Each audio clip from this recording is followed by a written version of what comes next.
What's up guys, it's your boy Litbokoi and welcome back to my channel. Today we're going to be diving deep into the Legend of Zelda Ocarina of Time, one of the most beloved and groundbreaking games ever made, but also one of the most controversial Zelda titles of all time. Yeah, I know that sounds crazy. How could Ocarina of Time, often called the greatest game ever made, but be controversial? Well, you might be surprised from religious symbols and culture backlash to development secrets, timeline confusion, and even strange fan theories. This game history is full of drama that most players never knew about. So sit back and grab your ocarina and let's talk about the controversies behind Ocarina of Time. Let's start with one of the biggest and earliest controversies that hit Ocarina of Time. In the original Nintendo 64 release, the Fire Temple's background music actually included samples of Islamic chanting, specifically voices reciting parts of Quran. Back in 1998, most players didn't even notice, but after release, people began pointing out that using religious chants in a fantasy game, especially one involving demons and dungeons, was seen as highly disrespectful to Islam. Nintendo realizing the mistake quickly after when the game was re-released later on the GameCube, Virtual Console, and 3DS.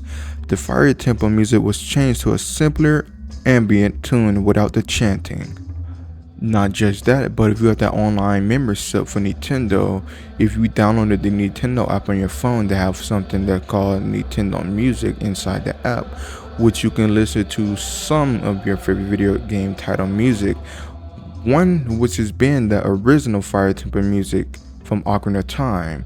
Though it doesn't play the chanting in the beginning of the song, towards the end where that song is fading out, you can hear the original chanting that Nintendo quickly removed. That wasn't all though.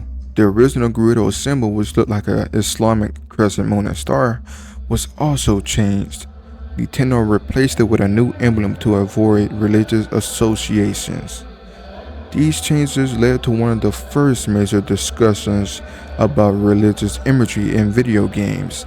It really shaped how Nintendo handled culture sensitivity in the years to come. Now, even though Zelda is known for being family friendly, Ocarina of Time was surprisingly dark.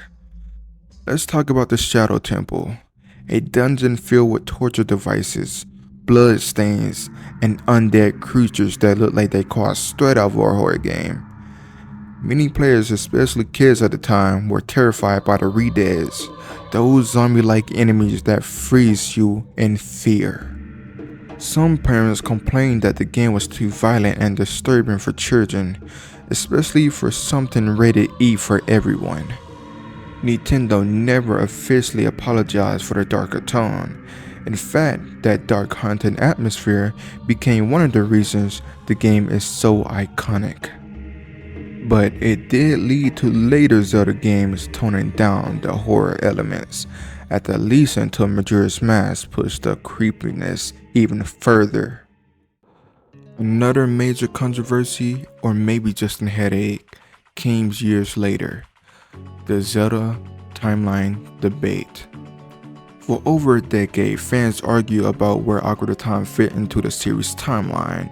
Was it before A Link to the Past? Or was it after? Or was it a single unified timeline? Then Nintendo officially revealed that Ocarina of Time actually split the timeline into 3 separate universes.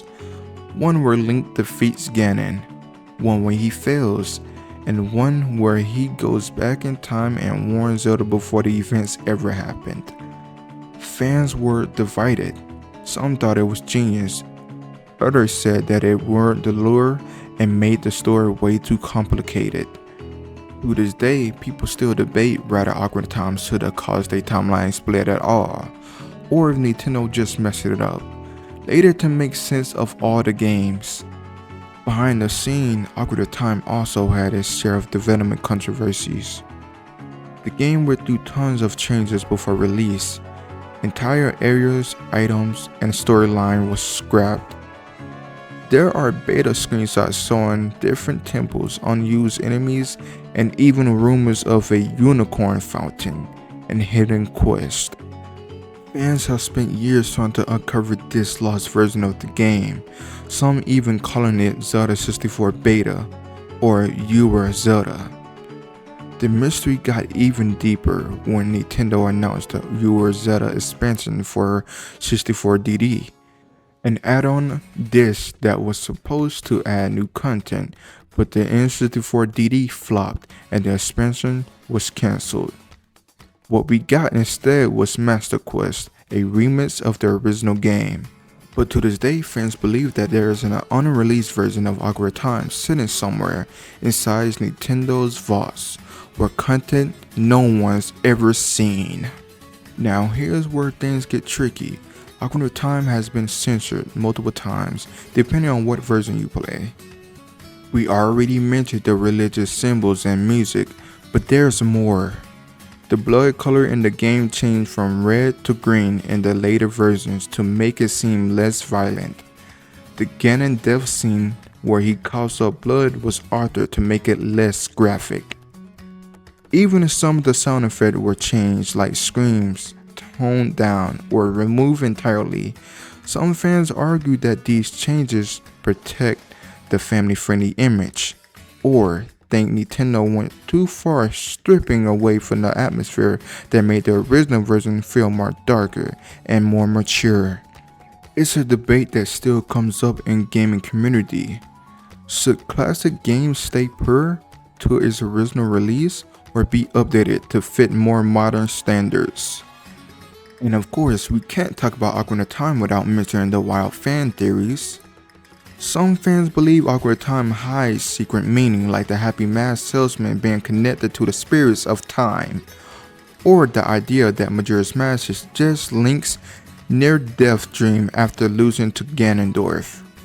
Then there's the Link is Dead theory, where the player argues that the adult timeline is actually a version where Link died, and the temple represents his journey to the afterlife. None of these theories are confirmed, but they fuel countless YouTube videos, creepypastas, and discussions for over 2 decades. It just shows how mysterious and layered Ocarina of Time really is. People are still uncovering secrets 25 years later. So what do all these controversies mean today? Well, they proved that Ocarina of Time wasn't just another video game, it was a cultural turning point. It showed the world that games could have emotions, darkness, and mysteries, and that they could spark real conversations about art, religion, and storytelling. Even with its controversies, or maybe because of them, Ocarina of Time continues to be remembered as one of the greatest games ever made. It challenged Nintendo to think differently. It changed how people looked at games. It gave us one of the most unforgettable journeys in gaming history. So what do you think? Did Nintendo make the right cause when they censored the game? Do you prefer the original game or the updated one? Drop your thoughts in the comments. I want to hear what you guys think about the controversy surrounding Ocarina of Time. If you enjoyed this deep dive, don't forget to hit that like button and subscribe and turn on post notifications because we got more Zelda content coming on the way.